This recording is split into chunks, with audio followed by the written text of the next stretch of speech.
ಸ್ವಾಮಿ ಕೊರಗಜ್ಜ. ಓಂ ನಮ ಭಗವತೆ ವಾಸುದೇವಾಯ. ನಿಮ್ಮ ಪ್ರೀತಿಯಲ್ಲಿ ಮುಂದೇನಾಗ್ಬೋದು, ಈ ರಿಲೇಷನ್ಶಿಪ್ಪಲ್ಲಿ ನೀವು ಏನು ಒಂದು ಬದಲಾವಣೆಯನ್ನು ನೋಡ್ಬೋದು ಅಂತ ನೋಡುವ. ಪ್ರಾರ್ಥನೆಯನ್ನು ಮಾಡಿ ನಿಮ್ಮ ವ್ಯಕ್ತಿಯ ಹೆಸರನ್ನು 3 ಸಲ ಹೇಳಿಬಿಟ್ಟು, ಇದು ಜನರಲ್ ರೀಡಿಂಗ್ ಆಗಿರುತ್ತೆ. ಪರ್ಸ್ನಲ್ ರೀಡಿಂಗ್ ಬೇಕು ಅಂದರೆ ಕಮೆಂಟಲ್ಲಿ ಹೇಳಿ, ಅದಕ್ಕೆ ನೀವು ಅಮೌಂಟ್ ಪೇ ಮಾಡಬೇಕಾಗುತ್ತೆ. ಹಾಗೆಯೇ ಪ್ರೀತಿಯನ್ನು ಆಕರ್ಷಣೆ ಮಾಡಲಿಕ್ಕೆ ರೋಸ್ ಕ್ರಾಸ್ ಅನ್ನೋ ಬ್ರಾಸ್ಲೆಟ್ ಸಿಗುತ್ತೆ. ಬೇಕು ಅಂದರೆ ಹೇಳಿ, ಪೂಜೆ ಮಾಡಿ ಎನರ್ಜಿ ಪಾಸ್ ಮಾಡಿ ಕೊಡ್ತೀನಿ. ಅದು ನಿಮ್ಮ ರಿಲೇಷನ್ಶಿಪ್ಪನ್ನು ಹೀಲ್ ಮಾಡಲಿಕ್ಕೆ, ಅಥವಾ ಮದುವೆಯಲ್ಲಿ ಅಡೆತಡೆಗಳು ಆಗ್ತಾ ಉಂಟು, ನೀವು ಇಷ್ಟಪಟ್ಟಂತಹ ವ್ಯಕ್ತಿ ನಿಮ್ಮ ಮಾತು ಕೇಳ್ತಾ ಇಲ್ಲ, ಸೊ ಏನೇ ಒಂದು ಸಮಸ್ಯೆ ಆಗ್ತಾ ಇರ್ಬೋದು. ಸೊ ಎಲ್ಲದಕ್ಕೂ ಅದು ಒಂದು ದಿ ಬೆಸ್ಟ್ ಸೊಲ್ಯೂಷನ್ ಅಂತ ಹೇಳ್ಬೋದು. ಬೇಕು ಅಂದರೆ ಹೇಳಿ ಕಮೆಂಟಲ್ಲಿ. ನಾನು ನಿಮಗೆ ಒಂದು ವಾಟ್ಸಪ್ ನಂಬರ್ ಕೊಡ್ತೀನಿ, ಅದಕ್ಕೆ ನೀವು ವಾಟ್ಸಪ್ಪಲ್ಲಿ ಮೆಸೇಜ್ ಮಾಡಬೇಕಾಗುತ್ತೆ. ನೋಡುವ, ನಿಮ್ಮ ವ್ಯಕ್ತಿಯ ಹೆಸರನ್ನು 3 ಸಲ ಹೇಳಿ ಏನು ಬರುತ್ತೆ ಅಂತ.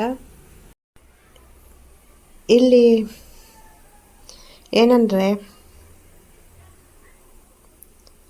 ಕೆಲವೊಂದು ಸಲ ನಿಮ್ಮ ಮನಸ್ಸಿಗೆ ತುಂಬ ನೋವಾಗುವಂತಹ ಘಟನೆಗಳು ನಡೀತಾ ಉಂಟು ನಿಮ್ಮ ರಿಲೇಷನ್ಶಿಪ್ಪಲ್ಲಿ, ಅಥವಾ ನಿಮ್ಮ ಜೀವನದಲ್ಲಿ ಕೆಲವೊಂದು ಸಿಚುವೇಶನ್ಗಳಲ್ಲಿ ನಿಮ್ಮ ವ್ಯಕ್ತಿ ಇದ್ದರೆ ಮಾತ್ರ ನೀವು ಖುಷಿಯಾಗಿರ್ತೀರ. ಖುಷಿ, ಸಂತೋಷ, ನಗು ಅನ್ನೋದು ನಿಮ್ಮ ಹುಡುಗನಿಂದ ಅಥವಾ ನಿಮ್ಮ ಹುಡುಗಿಯಿಂದ ಅಥವಾ ನಿಮ್ಮ ಪರ್ಸನ್ ಯಾರಿದ್ದಾರೆ ನೋಡಿ. ಸೊ ಇಲ್ಲಿ ಕೆಲವರು ಮ್ಯಾರೇಜ್ ಆದವರು ಕೂಡ ವಿಡಿಯೋ ನೋಡ್ತಾ ಇದ್ದೀರಾ. ಸೊ ಆ ವ್ಯಕ್ತಿಯಿಂದ ನಿಮಗೆ ನಿಜವಾದ ಖುಷಿ, ಪ್ರೀತಿ, ಸಂತೋಷ, ಸೊ ಒಂದು ಕೇರ್ ಅನ್ನೋದು ಸಿಗುತ್ತೆ. ಸೊ ಹಾಗಾಗಿ ನಿಮ್ಮ ಲೈಫಲ್ಲಿ ಅವರು ತುಂಬ ಇಂಪಾರ್ಟೆಂಟ್. ಇಲ್ಲಿ ನಿಮಗೇನು ಗೊತ್ತಿಲ್ಲ ಈ ಒಂದು ಬಾಂಡಿಂಗ್ ಯಾವ ಥರ ಆಯಿತು, ಏನಾಯಿತು ಅಂತ. ಬಟ್ ತುಂಬ ಚೆನ್ನಾಗಿತ್ತಂತಹ ರಿಲೇಷನ್ಶಿಪ್ಪಿಗೆ ಒಂದು ನೆಗೆಟಿವ್ ಎನರ್ಜಿ ಥರ, ಸೊ ಯಾರದ್ದೋ ಒಂದು ದುಷ್ಟಿ ತಾಗಿದ ಥರ ಇತ್ತೀಚಿನ ದಿನಗಳಲ್ಲಿ ಪದೇ ಪದೇ ಸಮಸ್ಯೆ ಆಗ್ತಾ ಉಂಟು.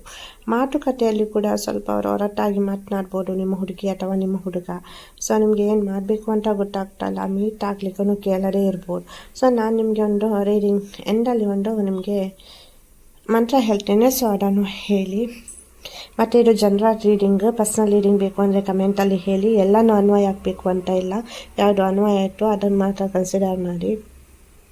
ಇಲ್ಲಿ ನೋಡಿ, ಕೆಲವೊಂದು ಸಲ ನಿಮ್ಮ ವ್ಯಕ್ತಿ ನಿಮ್ಮ ಕಡೆ ಬರಬೇಕು ಅಂದ್ರೂ ನಿಮ್ಮಲ್ಲಿರುವಂತಹ ಪಾಸಿಟಿವ್ ಅನ್ನು ನೋಡೋದನ್ನು ಬಿಟ್ಟು ಎಲ್ಲೋ ನೀವು ಬೈದದ್ದು ಅಥವಾ ಅವರ ಮನಸ್ಸಿಗೆ ನೀವು ನೋಡ್ಕೊಟ್ಟಿದ್ದು, ಸೊ ಅದನ್ನು ಇವಾಗ ನೋಡ್ತಾ ಇದ್ದಾರೆ. ಸೊ ಕೆಲವೊಂದು ಸಿಚುವೇಷನಲ್ಲಿ ನೀವು ಕರೆಕ್ಟಾಗಿ ಅವರ ಜೊತೆ ನಡೆದುಕೊಂಡಿಲ್ಲ, ಅಥವಾ ನೀವು ಅವರಿಗೆ ಮನಸ್ಸಿಗೆ ನೋವು ಕೊಟ್ಟರೆ ಎಲ್ಲೋ ಒಂದು ಕಡೆ ಆ ವ್ಯಕ್ತಿಗೆ ನೀವು ಅವರನ್ನು ಬಿಟ್ಟು ಹೋಗುವ ಥರ ಅನಿಸ್ತಾ ಉಂಟು. ಹಾಗಾಗಿ ಫಸ್ಟೇ ನಾನು ಇವಳಿಂದ ಅಥವಾ ಇವನಿಂದ ದೂರ ಆದರೆ ಒಳ್ಳೆಯದಲ್ಲ, ಇವರು ನನಗೆ ಮೋಸ ಮಾಡ್ತಾರೆ, ಚೀಟಿಂಗ್ ಮಾಡ್ತಾರೆ, ಅಥವಾ ನಾನು ಇವರನ್ನು ಬಿಟ್ಟು ಯಾವ ಥರ ಇರಲಿ. ಸೊ ಅದು ಒಂದು ಭಯ ಕಾಡ್ತಾ ಉಂಟು ನಿಮ್ಮ ವ್ಯಕ್ತಿಗೆ. ಸೊ ನಿಮ್ಮನ್ನು ಕಲ್ಕೊಳ್ಳಿಕ್ಕೆ ಅವ್ರಿಗೆ ಇಷ್ಟ ಇಲ್ಲ. ಬಟ್ ಎಲ್ಲೋ ಒಂದು ಕಡೆ ಅವರಿಗೆ ಮೈಂಡ್ ಒಮ್ಮೆ ಇದ್ದ ಥರ ಇನ್ನೊಮ್ಮೆ ಇರಲ್ಲ. ನಿಮಗೆ ಗೊತ್ತಿರ್ಬೋದು, ಹೌದಾ ಅಲ್ವಾ ಹೇಳಿ. ಸೊ ಪರ್ಸ್ನಲ್ ರೀಡಿಂಗ್ ಬೇಕು ಅಂದರೆ ಕಮೆಂಟಲ್ಲೇ ಹೇಳಿ, ಅದಕ್ಕೆ ನೀವು ಅಮೌಂಟ್ ಪೇ ಮಾಡಬೇಕಾಗುತ್ತೆ. ಅಂದರೆ ಒಮ್ಮೆ ಇದ್ದ ಥರ ಇನ್ನೊಮ್ಮೆ ಇರಲ್ಲ. ತುಂಬ ಆಲೋಚನೆ ಮಾಡ್ತಾರೆ, ಏನೇನೋ ಆಲೋಚನೆ ಮಾಡ್ತಾರೆ. ಕೆಲವೊಂದು ಸಲ ಸರಿ ಇರ್ತಾರೆ ನಿಮ್ಮ ಜೊತೆ, ಮತ್ತು ಕೆಲವೊಂದು ಸಲ ನಂಬರ್ ಬ್ಲಾಕ್ ಮಾಡ್ಬೋದು. ಅವರಿಗೆ ಯಾವಾಗ ಇಷ್ಟ ಆಗುತ್ತೆ ಯಾವಾಗ ಮಾತನಾಡೋದು, ಅಥವಾ ಅವ್ರಿಗೆ ಇಷ್ಟ ಇಲ್ಲ ಅಂದರೆ ಮಾತನಾಡಲ್ಲ. ಸೊ ಅವರಲ್ಲಿ ಕೆಲವೊಂದು ಸಲ ಅವರ ತಪ್ಪುಗಳನ್ನು ನಿಮ್ಮ ಮೇಲೆ ಆರೋಪವನ್ನು ಹೊರಿಸೋದು, ನೀನು ಹಂಗೆ ಮಾಡಿದೆ ಹಿಂಗೆ ಮಾಡಿದೆ, ನಿಂದೇ ತಪ್ಪು. ಆ್ಯಕ್ಚುಲಿ ಅವರಿಗೆ ಗೊತ್ತಿರುತ್ತೆ ತಪ್ಪು ಮಾಡಿದ್ದು ನೀವಲ್ಲ, ಅವರಿಂದ, ಅಥವಾ ಏನೋ ಒಂದು ಸಿಚುವೇಷನಲ್ಲಿ ಆ ಥರ ಆಯಿತು ಅಂತ. ಬಟ್ ಅವ್ರು ಏನಂದರೆ ನಿಮ್ಮನ್ನೇ ಬ್ಲೇಮ್ ಮಾಡ್ತಾರೆ, ನಿಮಗೇನೆ ಆಪಾದನೆ ಹಾಕ್ತಾರೆ, ಇಲ್ಲಿ ನೀನೇ ತಪ್ಪು ಮಾಡಿದ್ದಂತ. ನೋಡಿ, ಇಲ್ಲಿ ಕೆಲವರದ್ದು ಸೋಲ್ಮೆಂಟ್ ಕನೆಕ್ಷನ್ ಉಂಟು, ಇನ್ನು ಕೆಲವರದ್ದು ಫ್ರೆಂಡ್ ಜರ್ನಿ. ಅಷ್ಟು ಈಸಿ ಇಲ್ಲ, ಕೆಲವೊಂದು ತುಂಬ ಸಫರ್ ಆದದ್ದು ಕೂಡ ಉಂಟು ಇಲ್ಲಿ. ರಿಲೇಷನ್ಶಿಪ್ಪಲ್ಲಿ ತುಂಬ ಸಫರ್ ಆಗಿದ್ದೀರಾ. ಕೆಲವೊಂದು ಸಲ ನಿಮಗೆ ಮನಸ್ಸು ಬಿಚ್ಚಿ ಮಾತನಾಡಲಿಕ್ಕೂ ಆಗಲ್ಲ ನಿಮ್ಮ ವ್ಯಕ್ತಿ ಜೊತೆ, ಅಥವಾ ನೀವೇನಾದರೂ ಹೇಳಿದರೆ ಅದು ಅವರಿಗೆ ಅರ್ಥನೂ ಆಗಲ್ಲ. ಅಂಥ ಸಿಚುವೇಶನ್ಗಳು ಕೆಲವೊಂದು ಕ್ರಿಯೇಟ್ ಆಗಿದೆ. ಸೊ ಇಲ್ಲಿ ನಿಮ್ಮ ಮನಸ್ಸಿಗೆ ನೋವಾಗುವಂತಹ ಎಷ್ಟೋ ಘಟನೆಗಳು ನಡೆದಿದೆ. ಬಟ್ ನೀವು ನಿಮ್ಮ ವ್ಯಕ್ತಿ ಬೇಕು, ನಿಮ್ಮ ವ್ಯಕ್ತಿ ಇದ್ದರೆ ನೀವು ಖುಷಿಯಾಗಿರೋದು. ನೋಡಿ, ಫಸ್ಟ್ ರೀಡಿಂಗಲ್ಲಿ ನಾನು ಹೇಳಿದೆ ಏನಂದರೆ ನಿಮ್ಮ ಹ್ಯಾಪಿನೆಸ್ ಇರೋದು ನಿಮ್ಮ ವ್ಯಕ್ತಿಯ ಜೊತೆ. ಹಾಗಾಗಿ ಇಲ್ಲಿ ನೀವು ಕೆಲವೊಂದು ಸಿಚುವೇಶನ್ಗಳಲ್ಲಿ ತಾಳ್ಮೆಯಿಂದ ಇರಬೇಕು. ಯಾವುದೇ ಒಂದು ರೀತಿಯಿಂದಲೂ ಎಂಥದ್ದೇ ಒಂದು ಮನಸ್ಸಿಗೆ ನೋವಾದ್ರೂ ಇಲ್ಲಿ ಸಮಯ ಇದ್ದ ಥರನೇ ಇರಲ್ಲ, ಚೇಂಜ್ ಆಗುತ್ತೆ ಇಲ್ಲಿ. ಸೊ ಇಲ್ಲಿ ಕೆಲವರಿಗೆ ಥರ್ಡ್ ಪಾರ್ಟಿ ಎನರ್ಜೀಸ್ ರಿಮೂವ್ ಆಗುತ್ತೆ. ಥರ್ಡ್ ಪಾರ್ಟಿ ಕೆಲವರ ಲೈಫಲ್ಲಿ ಇದ್ದಾರೆ, ಕೆಲವರ ಲೈಫಲ್ಲಿ ಅವರ ಬಿಸ್ನೆಸ್ ರಿಲೇಟೆಡ್ ಅಥವಾ ಹಣಕಾಸಿಗೆ ಸಂಬಂಧಿಸಿದ ಸಮಸ್ಯೆಯಿಂದಾಗಿ ಸಮಸ್ಯೆ ಆಗ್ತಾ ಉಂಟು. ಇಲ್ಲಿ ನೀವು ನಾನೊಂದು ಮಂತ್ರ ಹೇಳ್ತೀನಿ ಅಂತ ಹೇಳಿದೆ ನಿಮಗೆ. ಸೊ ನಿಮ್ಮ ವ್ಯಕ್ತಿ ನಿಮ್ಮ ಕಡೆ ಆಕರ್ಷಣೆ ಆಗಲಿಕ್ಕೆ, ನೀವು ಹೇಳಿದ ಮಾತನ್ನು ಕೇಳಲಿಕ್ಕೆ ಓಂ ಕ್ಲೀಂ ಕೃಷ್ಣಾಯ ನಮಃ, ಓಂ ಕ್ಲೀಂ ಕೃಷ್ಣಾಯ ನಮಃ, ಓಂ ಕ್ಲೀಂ ಕೃಷ್ಣಾಯ ನಮಃ. ಇದನ್ನು 108 ಬಾರಿ ಡೈಲಿ ಹೇಳ್ತಾ ಬನ್ನಿ. ಡೇಟ್ ಟೈಮಲ್ಲಿ ಹೆಣ್ಮಕ್ಳು ಹೇಳಬೇಡಿ. ಸೊ ಪಾಸಿಟಿವ್ ಆಗಿರಿ. ಇದು ತುಂಬ ಒಳ್ಳೆಯದಾಗುತ್ತೆ ನಿಮಗೆ ಈ ಒಂದು ಮಂತ್ರದಿಂದ. ನಂಬಿಕೆಯನ್ನು ಇಟ್ಟು ಕೆಲವೊಂದು ಸಲ ನೀವು ಅಂದ್ಕೊಳ್ತಾ ಇದ್ದೀರಾ ನೋಡಿ, ಎಷ್ಟು ನಾನು ಪ್ರಾರ್ಥನೆ ಮಾಡ್ತೇನೆ, ಎಷ್ಟು ಪೂಜೆ ಪುರಸ್ಕಾರ ಕೊಟ್ಟೆ, ಬಟ್ ನನ್ನ ವ್ಯಕ್ತಿಗೆ ನನ್ನ ನೋವು ಅರ್ಥ ಆಗ್ತಾ ಇಲ್ಲ. ಸೊ ಅವನಿಗೋಸ್ಕರ ಎಷ್ಟೆಲ್ಲ ಕಷ್ಟಪಟ್ಟೆ, ಏನಕ್ಕೆ ಅವ್ರಿಗೆ ಅರ್ಥ ಆಗಲ್ಲ ಅಂತ ನೋಡಿ. ಫಾಸ್ಟ್ ಲೈಫ್ ಕರ್ಮಸ್ ಅಂತ ಇರುತ್ತೆ. ಸೊ ಇಲ್ಲಿ ಯಾರನ್ನು ಪ್ರೀತಿ ಮಾಡಬೇಕು, ಯಾರನ್ನು ಮದುವೆ ಆಗಬೇಕು, ವಿಡಿಲಿಕ್ಕೆ ಆಗುತ್ತೆ. ಇದೇ ಥರ ನೀವು ಮಾಡಿ ಪೂಜೆ ಮಾಡಬೇಕು, ನೀವು ಎಷ್ಟು ಸಫರ್ ಪಡಬೇಕು, ಆನಂತರ ನಿಮ್ಮ ಪ್ರೀತಿ ಸಿಗುತ್ತೆ ನೋಡಿ. ಕೆಲವೊಂದು ಆಫ್ಟರ್ ಮ್ಯಾರೇಜ್ ಏನಕ್ಕೆ ಕೆಲವರು ಬೇರೆ ರಿಲೇಷನ್ಶಿಪ್ಗೆ ಬರ್ತಾರೆ. ಸೊ ಪಾಸ್ಟ್ ಲೈಫಲ್ಲಿ ಕನೆಕ್ಷನ್ ಇರುತ್ತೆ. ಸೊ ಹಾಗಾಗಿ ಯಾವುದು ಕೂಡ ಮನುಷ್ಯರ ಇಚ್ಛೆಯ ಪ್ರಕಾರ ನಡೆಯಲ್ಲ, ಎಲ್ಲವೂ ದೈವ ಇಚ್ಛೆ.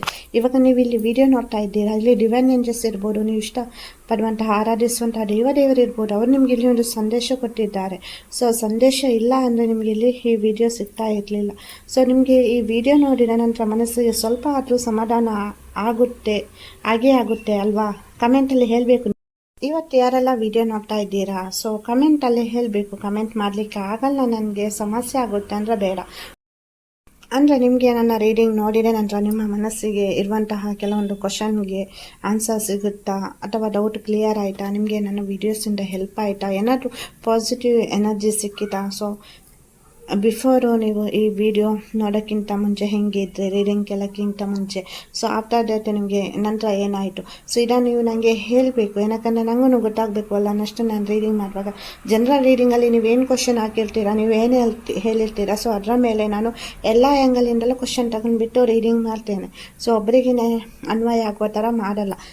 ಪರ್ಸ್ನಲ್ ರೀಡಿಂಗಲ್ಲಿ ಅದು ನಿಮ್ಮದೇ ರೀಡಿಂಗ್ ಆಗಿರುತ್ತೆ. ನೀವೇನು ಕ್ವಶನ್ ಕೇಳಿರ್ತೀರಾ, ಏನು ಸ್ಪೆಸಿಫಿಕ್ ಆಗಿರುತ್ತೆ, ಸೊ ಅದರ ಮೇಲೆ ರಿಲೇಟೆಡ್ ಆಗಿ ರೀಡಿಂಗ್ ಮಾಡೋದು. ಸೊ ಪರ್ಸ್ನಲ್ ರೀಡಿಂಗ್ ಬೇಕು ಅಂದರೆ ಹೇಳಿ. ಮತ್ತು ಇನ್ನೊಂದು ವಿಷಯ ಏನಂದರೆ, ಸೊ ಮಂತ್ರ ಜಪ ಮಾಡ್ತೀರಾ, ಶುದ್ಧ ಮನಸ್ಸಿನಿಂದ ಮಾಡಿ, ಮನಸ್ಸು ಆ ಕಡೆ ಈ ಕಡೆ ಹೋಗಬಾರ್ದು. ಸೊ ಆ ಥರ ಅದು ನಿಮಗೆ ಮಂತ್ರ ಜಪ ಮಾಡಲಿಕ್ಕೆ ಆಗಿಲ್ಲ ಅಂದರೆ ಹೇಳಿ, ನಿಮ್ಮ ಪರವಾಗಿ ನಾನು ಮಂತ್ರ ಜಪ ಮಾಡಿ ಅಪ್ಲೋಡ್ ಮಾಡ್ತೇನೆ. ಅದನ್ನು ನೀವು ಡೈಲಿ ಕೇಳ್ತಾ ಇರಬೇಕಾಗುತ್ತೆ. 1 ದಿವಸ 2 ದಿವಸ ಕೇಳಿದ್ರಾಯಿತು, 21 ದಿವಸ ಇಲ್ಲನೋ 3 ರಿಂದ 6 ತಿಂಗಳು ನೀವು ಕಂಟಿನ್ಯೂ ಆಗಿ ಇದನ್ನು ಕೇಳ್ತಾನೆ ಇರಬೇಕು. ನೋಡಿ, ಪಾಸಿಟಿವ್ ಚೇಂಜಸ್ ಅನ್ನೋದು ಆಟೋಮೆಟಿಕ್ ಬರುತ್ತೆ. ನಿಮ್ಮ ವ್ಯಕ್ತಿಯನ್ನು ನೆನ್ಪು ಮಾಡ್ಕೊಳ್ತೀರಾ, ಅವರು ನಿಮ್ಮ ವಶ ಆಗಬೇಕು, ಮ್ಯಾರೇಜ್ ಆಗಬೇಕು, ನಮ್ಮ ಮಿಡ್ಲಲ್ಲಿರುವಂಥ ಥರ್ಡ್ ಪಾರ್ಟಿ ದೂರ ಆಗಬೇಕು, ಅವ್ರು ನನ್ನ ಕಡೆ ಅಟ್ರಾಕ್ಷನ್ ಆಗಬೇಕು. ಸೊ ನನ್ನ ಜೀವನದಲ್ಲಿ ಒಂದು ಖುಷಿ, ಸಂತೋಷ, ನಾವು ಏನು ಕಲ್ತ್ಕೊಂಡಿದ್ದೇನೆ, ಅವ್ರು ಬಂದಾಗ ಎಲ್ಲನೂ ಇಟ್ಟು ಇವಾಗ ಎಲ್ಲನೂ ದೂರ ಆಗಿದೆ. ಸೊ ಅದೆಲ್ಲವೂ ನಿಮಗೆ ಮರಳಿ ಸಿಗಬೇಕು, ನಾನು ಖುಷಿಯಿಂದ ಲೈಫ್ ಲೀಡ್ ಮಾಡುವ ಥರ ಆಗಬೇಕು ಅಂತ ಒಂದು ಸಂಕಲ್ಪನ ಮಾಡಿ ಪ್ರಾರ್ಥನೆಯನ್ನು ಮಾಡ್ಕೊಳ್ಳಿ. ಸೊ ಖಂಡಿತವಾಗಿಯೂ ನೀವು ಬೇಕು ಅಂದರೆ ಹೇಳಿ, ನಾನು ಜಪ ಮಾಡಿ ಹಾಕ್ತೇನೆ. ಈ ಥರ ಹೇಳಬೇಕಾಗುತ್ತೆ, ಕೇಳುವಾಗಲೂ ಹಾಗೇನೆ. ನನ್ನ ಆರಾಧ್ಯ ದೇವರಾದ ಕೊರಗಜ್ಜ ಹಾಗೂ ಮಹಾವಿಷ್ಣು ಮಹಾದೇವರ ಅನುಗ್ರಹ ಸದಾ ನಿಮ್ಮ ಮೇಲೆ ಇರಲಿ ಅಂತ ಪ್ರಾರ್ಥಿಸ್ತೇನೆ. ವಿಡಿಯೋ ಇಷ್ಟ ಆದರೆ ಲೈಕ್ ಮಾಡಿ, ಶೇರ್ ಮಾಡಿ, ಹಾಗೆಯೇ ಸಬ್ಸ್ಕ್ರೈಬ್ ಮಾಡಿಲ್ಲ ಅಂದರೆ ಒಂದು ಸಬ್ಸ್ಕ್ರೈಬ್ ಮಾಡಿ. ವಿಡಿಯೋ ನೋಡಿದ್ದಕ್ಕಾಗಿ ಧನ್ಯವಾದಗಳು. ಖುಷಿಯಾಗಿರಿ.